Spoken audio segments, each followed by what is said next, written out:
मग आता फक्त वजन कमी करण्यासाठी किंवा त्या काट्याचा आकडा कमी जास्त होण्यासाठी आपण सतत जर हे असेच प्रयत्न करत राहिलो तर त्याचा शरीरावरती किती दुष्परिणाम होईल बरं आपण ऋतूचा विचार न करता करण्यात येणारे व्यायाम किंवा एक्स्ट्रा ॲडेड फूड घेऊन किंवा एक्स्ट्रा ॲडेड जे तुमचं डाएट प्लॅन असतं तो जो प्रोटीन डाएट म्हणतो आपण तो एक्स्ट्रा घेऊन किंवा कुठला तरी पावडर घेऊन, आजकाल नो डब्बा कॅम्पेन पण खूप सगळीकडे सुरू आहे की विदाऊट तुम्ही म्हणजे कुठलं तरी एनर्जी ड्रिंक घ्यायचं आणि मग खूप सारा व्यायाम करायचा, हे शरीरासाठी घातक होऊ शकतं, ह्याचे शरीरावरती दुष्परिणाम होऊ शकतात, हे हळूहळू लक्षात यायला लागलेले. आणि याचं सगळ्यात जास्त दुर्लक्ष होतं ते डॉक्टरांचं की पेशंट समोर आल्यानंतर तो कुठल्या पद्धतीचा व्यायाम करतोय याबद्दल डॉक्टरांना फारशी कल्पना नसते आणि त्यामुळे ती जी काही ट्रीटमेंट पुढे सुरू राहणार आहे रेग्युलर त्याचा आणि त्या घेण्यात येणाऱ्या औषधींचा काय दुष्परिणाम होईल हे देखील बऱ्याचदा कळत नसतं.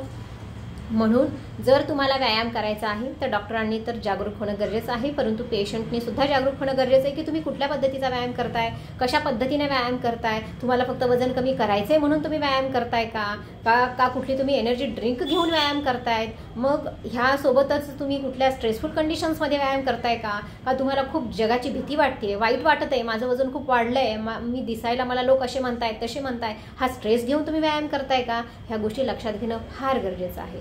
आणि हा स्ट्रेस घेऊन करण्यात येणारा व्यायाम हृदयावरचा लोड नक्कीच वाढवतो, रक्तपुरवठा वाढला जातो आणि जिथं जेव्हा गरज असते सेल्सला ऑक्सिजनची जेव्हा गरज असते, जेव्हा मेंदूला ऑक्सिजनची गरज असते किंवा इतर अवयवांना ऑक्सिजनची गरज असते तेव्हा शरीर तेवढ्या प्रमाणात ऑक्सिजन निर्माण करण्याच्या कॅपॅसिटीमध्ये राहत नाही आणि ब्रेन स्ट्रोक म्हणा किंवा हार्ट अटॅक म्हणा यांचं प्रमाण वाढीस लागलेलं आहे.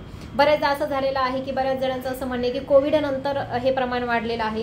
कारण काहीही असू देत, परंतु सगळ्यात महत्त्वाचं तर मला हे वाटतंय स्पेशली महिलांनी याकडे लक्ष द्यावं की जे तुम्ही तुमच्या दिसण्यापेक्षा तुम्ही असण्याला महत्त्व द्यावं. की तुम्हाला असं वाटतंय की मी एवढंच बारीक व्हावं, माझं वजन एवढंच कमी व्हावं, मग शरीरावर मी काही खाणार काही पिणार किंवा मी मग व्यवस्थित नियंत्रण ठेवून किंवा मी खूप सारं प्रोटीन डाएट खाऊनच खूप सारा व्यायाम करूनच मी बारीक होऊनच दाखवणार. हा अट्टहास थांबवा. तुम्ही जशा आहात का तशा स्वतःला स्वीकारा. म्हणजे प्रत्येकामध्ये कारणं वेगळी असतात निश्चितच, पण जेवढी कारणं आपल्याला समजतात, जेवढी आपल्याला उमगतात, जरी तुम्ही मेडिकल फील्डचे नसू द्यात पण जे निदान तुम्हाला समजतं तिथे तरी तुम्ही कंट्रोल करणं फार गरजेचं आहे. सर्व महिलांना विनंती आहे, व्यायाम जरी करायचा असला तरी शास्त्रशुद्ध व्यायाम करा, विचार करून करा. तुमच्या आदल्या दिवशीचं अन्न पचलेलं आहे की नाही याचा विचार करून व्यायाम करण्याची गरज आता आलेली आहे. फक्त ट्रेंड म्हणून व्यायाम न करता तुमच्या निरोगी जीवनासाठी व्यायाम करा. तुमची एनर्जी तुमच्यासाठी उत्तमरित्या कार्य करण्यासाठी व्यायाम करा. तुमचं मन, बुद्धी, तुमचं हृदय, तुमचा मेंदू हे चांगल्या रीतीने कार्य करण्यासाठी व्यायाम करा. तुमचे स्वप्न पूर्ण करा, तुमची ध्येय पूर्ण करा आणि हसत खेळत आनंदात राहा. माहिती आवडल्यास लाईक आणि शेअर करायला विसरू नका. धन्यवाद.